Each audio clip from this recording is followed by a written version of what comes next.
अपने स्टोरी के लिए एक कोटेशन, सबसे बड़ा रोग क्या कहेंगे लोग। तो मेरी जो कहानी है वो इसी सेंटेंस पर आधारित है और आप सबके जीवन से रिलेटेड है, खासकर विद्यार्थी। एक जंगल था जहाँ पर 5 मेंढक जा रहे थे और जब 5 मेंढक जा रहे थे तो चलते चलते अचानक उसमें से 3 मेंढक एक गड्ढे में गिर जाते हैं। जब वो गड्ढे में गिर जाते हैं तो वो बाहर निकलने का बहुत प्रयास करते हैं। तो ऊपर जो मेंढक देख रहे होते हैं वो उनसे कहते हैं ये बहुत बड़ा गड्ढा है, तुम नहीं निकल पाओगे, तुम इसी में मर जाओगे, तुम्हारे प्रयास निरर्थक हैं, तो क्यों प्रयास कर रहे हो उस गड्ढे से बाहर निकलने। तो वो तीनों मेंढक में सुनते रहते, तो पहले तो प्रयास करते, तो उन सबकी ये बातें सुनकर एक मेंढक था तो वो प्रयास करना बंद कर देता है कि हाँ ये सही कह रहा है, मैं कैसे इस गड्ढे से बाहर निकलूंगा, मैं कुछ नहीं कर सकता। लेकिन बाकी जो 2 बचे मेंढक थे वो फिर भी प्रयास करते रहते हैं। वो फिर ये मेंढक वापस जब वो देखते हैं, एक मेंढक कोने में जाके बैठ जाता है कि अब मुझे नहीं करना, मैं तो हार गया, मैं तो थक गया। बाकी जो 2 मेंढक के वापस से पुनः प्रयास करते हैं। उनको देखकर ऊपर खड़े 2 मेंढक फिर से कहते हैं तुम क्यों मेहनत कर रहे हो, तुम इसमें से निकल नहीं पाओगे, बहरे हो क्या, हमारी बात क्यों नहीं सुन रहे हो, मत निकलने का प्रयास करो, तुम यहीं मर जाओ।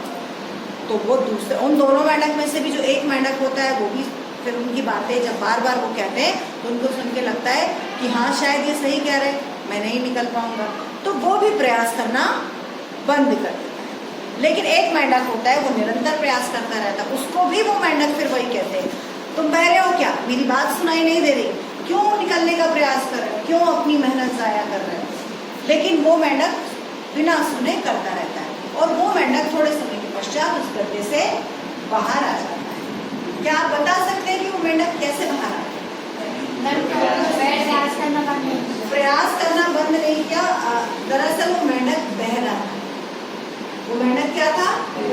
बहरा था। तो लोग क्या कह रहे हैं उसने नहीं सुना, उसने केवल उसे क्या करना है वो देखा है। तो सेम ऐसे ही हमारी असल जिंदगी है, जब हम कुछ अच्छा करने जाते हैं तब भी लोग कहते हैं, जब हम कुछ बुरा करने जाते हैं तब भी लोग कहते हैं। लोगों का काम है कहना और लोग हमेशा कुछ ना कुछ कहते रहेंगे। इसलिए जीवन में कभी भी जब आप कुछ करने जा रहे हो, अगर आपको लगता है कि वो सही है तो किसी की मत सुनो, गलत में जरूर सुनो, लेकिन लोग गलत में कभी नहीं कहते कि तुम गलत हो ये मत करो। लेकिन अगर आप सही कर रहे हो, सही दिशा में प्रयास कर रहे हो तो वो आपसे जरूर कहेंगे कि ये मत करिए। आप भी विद्यार्थी हैं, आपको भी आपका साथी कहता होगा तू तो बुद्धू है, तू पास नहीं हो पाएगा, तू नहीं निकल पाएगा, मत सुनो किसी की, मैं करूंगा, मैं ये करके दिखाऊंगा। ये अपने अंदर जिस दिन ले आओगे तो कभी आप किसी भी काम में असफल नहीं होगे। केवल पढ़ाई की बात नहीं है बेटा, बहुत सारी चीजें होती हैं जो आप दैनिक जीवन में करते हो ना, तो लोग तुम नहीं कर पाओगे, तुम नहीं कर पाओगे। कैसे नहीं कर पाएंगे? सब सीख के करते हैं ना।